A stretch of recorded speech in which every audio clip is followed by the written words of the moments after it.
Il y a quelqu'un qui a parlé et qui a dit que c'était pas humain. Et je pense que malheureusement, c'est très humain.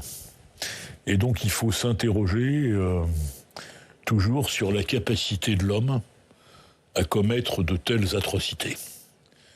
D'autant plus que ces atrocités, elles sont commises par des gens fiers de les commettre.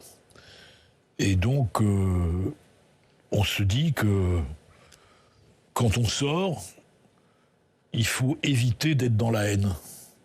Parce que quand vous voyez ces images, vous comprenez l'envie de haine et de vengeance.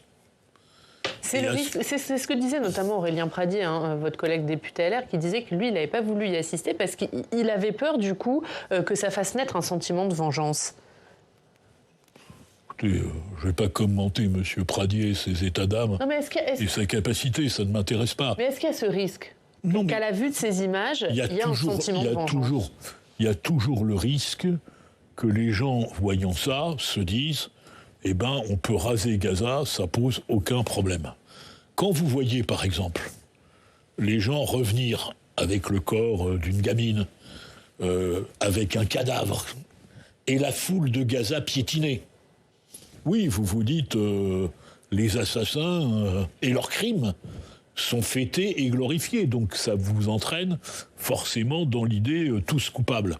Et donc, oui, il faut les regarder, parce qu'il faut voir la réalité en face, mais il faut avoir, non pas le recul, parce que le mot serait un peu dérisoire, mais il faut avoir, quand on est responsable politique, la tête froide, et de dire ce crime a existé, ce crime devra être puni, mais à l'arrivée, ce n'est pas la force qui l'emportera d'une manière ou d'une autre.